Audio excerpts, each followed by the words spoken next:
I want to chat a little bit about songwriting.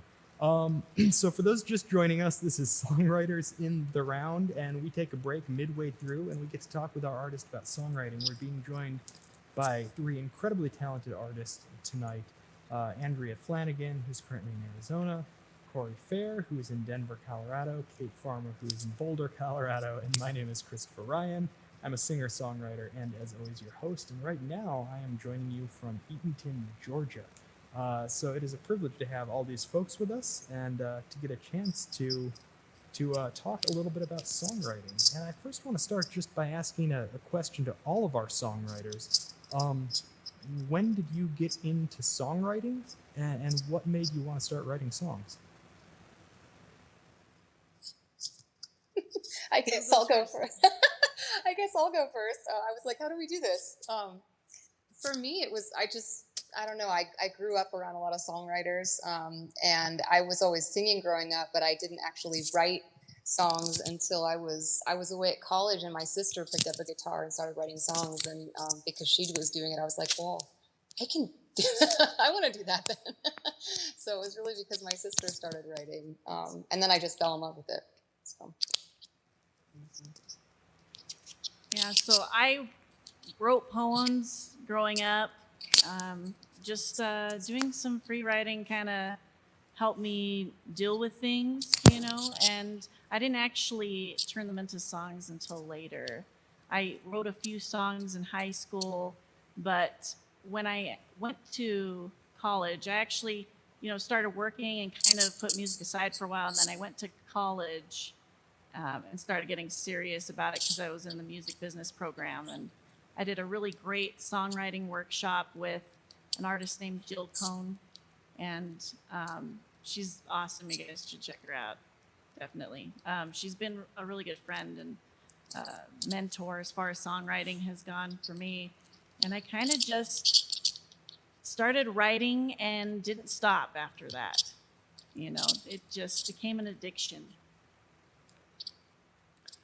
Yeah, and I feel like it's always been like I've always been like writing or creating or doing something. Like I'm a writer in sort of like the day job. I've somehow convinced folks to give me a paycheck in exchange for words, so I'm gonna ride that out as long as possible. But like when it came to putting it to music, it was a pretty easy transition. I started playing guitar when I was, I don't know, 13 or 14. I saw Weezer's "The Sweater Song" on MTV and sort of started picking that out on my uncle's Silvertone guitar. And then like when I finally started realizing I could start putting things together, I wish it was something, more honorable or whatever, or like, high minded, but like really it was because I wanted girls to like me. So that was how I started getting into writing. And the first song I wrote was called "Alien Girl," which is somewhere back in the annals. I forgot it, but it's somewhere. I think, yeah, love and interest in whoever you are interested in has been the motivation for a lot of art throughout the centuries. I do want to mention too to those watching online, if you have questions for our artists, feel free to type those into the comments, and we will try to get to those so our artists can answer your questions as well.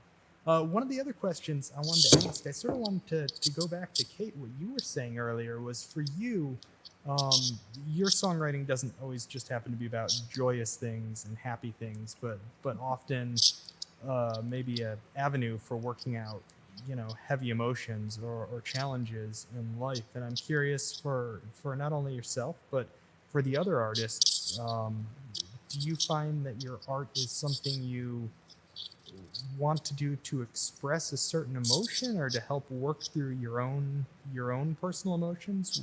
Where does that come from, and are you trying to say something with it, or are you trying to say something to yourself, if that makes any sense?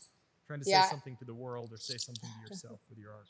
I really relate to what you were saying, Andrea, about like writing as a vehicle to kind of work stuff out. I Yeah. found that I've been able to like distill how I feel in ways that I couldn't quite get at until I had to try to write a song about it. So that really resonated for me. Yeah, for me, I feel like when I'm trying to write a song because I want people to like it, it's never going to be very good. And I mean, for me, I don't know. I think part of my whole deal that I've started to realize is that I want to do this I want to be a musician because I have something to say to myself. But then I've started to realize that it could be helpful for other people too.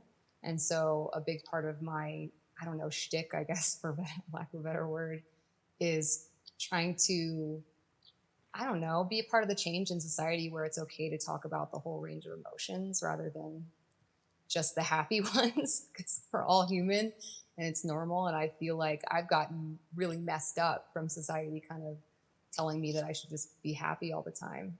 So for me, it's kind of both, like working it out for myself and then also being like, oh, maybe other people are feeling this way too.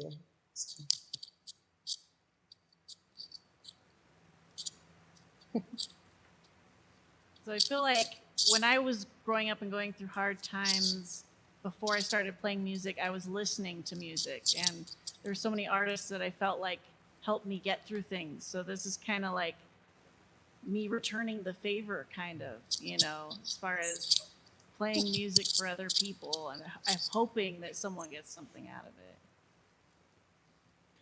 Yeah, and I sort of think about like music and songwriting is almost like an active documentation of whether that's something that's going on externally or internally. And like I certainly, songwriting is cheaper than therapy a lot of times, and there's a catharsis that happens when you get it down, when you get it out and get it down. So it's a beautiful thing. Totally. Yeah, there's this instructor. I go to a thing at Planet Bluegrass every year. Well, not this year, but it's called the Song School. It's kind of like a camp for adult singer-songwriters. And there's this one woman, Mary Gaucher. It seems like you guys... Oh, really? Okay. Yeah, I was going to say you guys sound like you might be into her stuff. But she teaches these classes, and she what does she call it? I can't think of the exact phrase, but basically, songwriting as therapy. And that being an act of therapy and an act of like moving through your stuff, and whether you're going to want to play it for anybody or not, it doesn't matter. It's a way of processing. Totally. Yeah, absolutely. There's so much to unpack. There's so much to unpack, I think, with even the songs we've heard tonight. Commentary on individual relationships between two people, individual relationships between parents and children, working out individual relationships on our own. One of the things I wanted to circle back to that I thought was a really interesting comment that was just made was by you, Kate, and that was the comment that often we feel beaten down by the expectations of others, or the expectation that we're always going to be happy. And I find that as a songwriter myself, I'm often comparing myself to other songwriters, or whoever the most successful person is at whatever thing it is that they're doing or bragging about or displaying. If someone has been really successful in their career, it's like, man, well, I wish I was as successful as that person. Or if someone's had a really great, song they've written, it's like, man, I wish I could write lyrics like that. And I'm curious, for each of you as songwriters, when you perform in settings like this with 3 other songwriters, do you find this inspirational? Do you find it a challenge to just compare yourself to the lyrics and the music that are being made by other people? How does that drive your art? I think it's all of that. It's funny because this is actually my first time playing a Songwriter in the Round where I don't know anybody else and haven't heard anybody before. So it's really interesting. But for me, I really struggle with like the comparing mind and imposter syndrome. But I also love being around other songwriters. Like I love getting inspiration. I love both of your songs that you've played so far, by the way. The lyrics, the melody. So for me, it's both. Totally. Yeah. I think, you think about, I know it's apples and oranges, but athletes talk about like, that's how you improve, is by playing with folks who have different playing styles, or, music's no different in that regard too. So I feel like whether you sort of like are aware of it or not, you're always sort of like taking in elements of what else is being created around you. Yeah. I definitely look at other people's music to see, like what works for them and why, and how I can find something that works for me, the same way. But I think that now that I'm older, I used to compare myself a lot, like in an unhealthy way to other musicians, and it was not good. But I think now that I've gotten older, I realize that I've kind of found my sound, and it's different enough from other people that I can't compare too much, you know. So, And I think comparison is such a natural thing for all of us. I mean, it's part of the way we learn as we're humans and as we're literally developing. We're learning about the world around us. We're watching what other people are doing. We're comparing to what they're doing, and I think that's a natural part of our progression in all parts of life, that we're going to see, we're going to emulate what other people are doing, and invariably compare ourselves.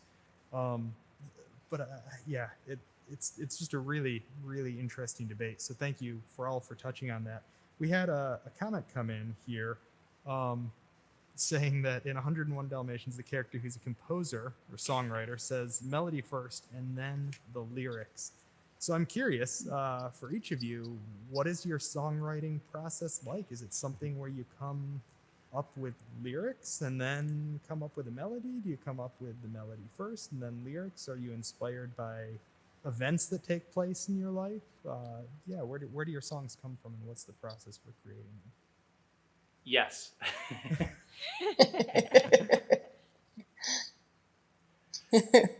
Yeah, I guess in general, I think about, I think it was Don Henley who was talking about like writing Hotel California and saying like, he was sitting there, sort of had writer's block, and like the heavens opened up and this song just sort of plopped in his lap. And I think about like, the best songs that I write anyways, like either take 5 minutes or 5 years. So like I feel like you can't force the process. Like you have to just sort of like be open and be okay with frustration when it happens. And, just for me, at least I found like it comes down to like a routine. Like you can't dictate when the muse hits, but like you can make yourself as available as possible. So that's why I try to play guitar, at least an hour every day.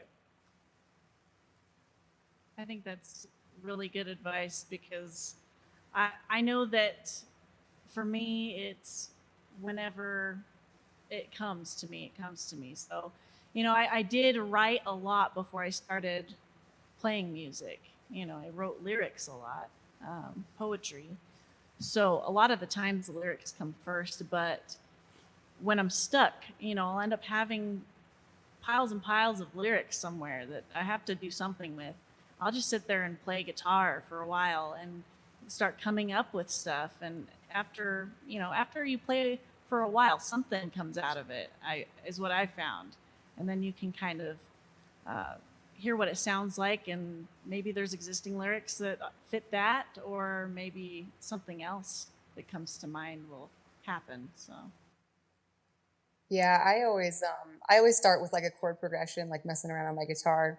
And part of that for me is because I'm not very good at guitar.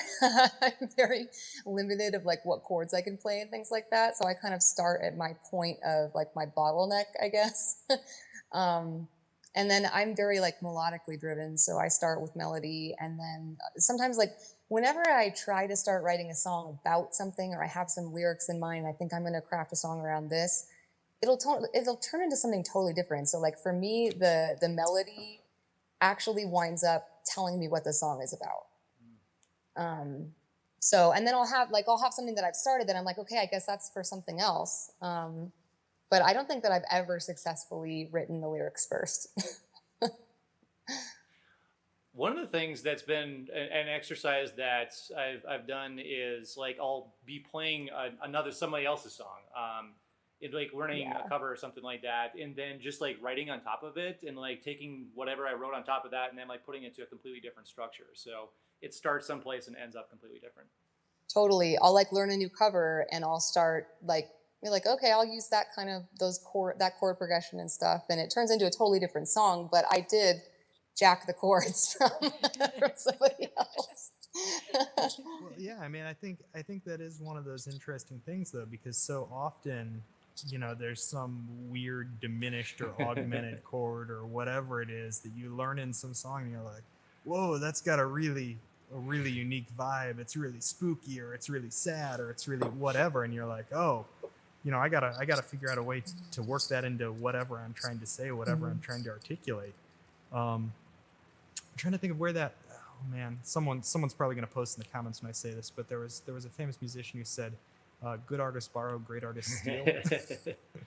And I cannot remember who that was now, but someone will probably post it up in the comments. It sounds like a Steve Jobs yeah, thing. I think that's a pretty common thing. If I have to learn something Well, I want to ask new just or difficult one more for a question song, here, and then to give you folks the opportunity to, of course, wrap us up with music and with your art. And obviously, this is a really challenging time in the world for so many people right now. This is a challenging time not only for artists and musicians, but there's a lot of people who are struggling with health issues, financial issues. Eh, but as artists, this has really changed the way we interact with people, and we touched on this a little bit earlier as well. I'm curious for you during this period right now, how do you see your role as an artist? What do you see yourself contributing to the conversation, or what do you think your art has to say and do in this particular moment in the world? I feel like I owe it to the world to use this time that we're not performing to write really good music and hopefully get something recorded,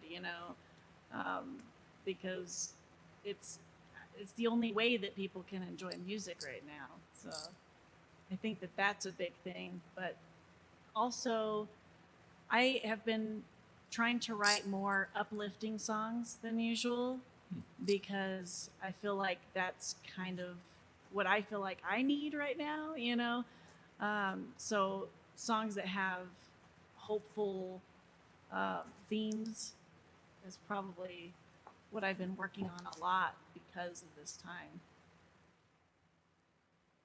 That's great. I feel the same, that like we definitely need hope, Like for me, my, I guess, mission, for lack of a better word, is always kind of to let people know that all your feelings are okay and that it's okay to be sad and all that. But I generally have sort of a hopeful message at the same time, because I completely agree. Like, I don't really have much interest in writing a song that's just about how sad I am. I don't think that's going to be helpful for anyone right now.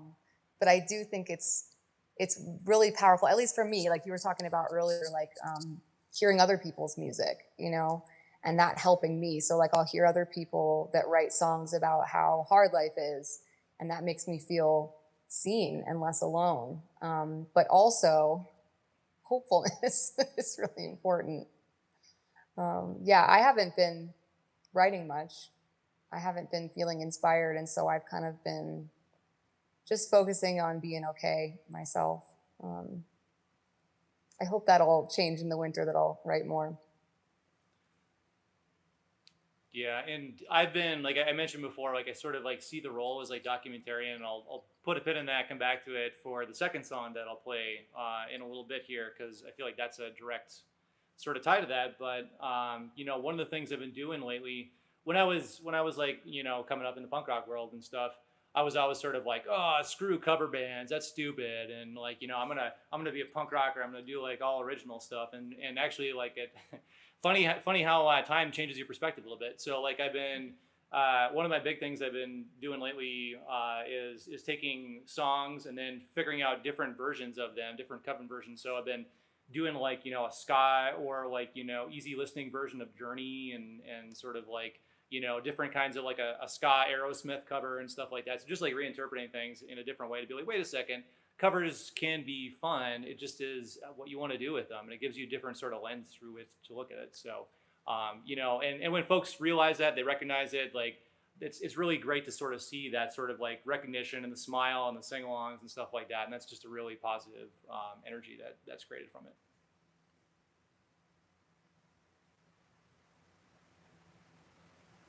Well, again, thank you to all four of our artists for being here for the Songwriters in the Round, for sharing music with us, and of course sharing some insight into your art, your songwriting process, and what's going on right now in your individual worlds.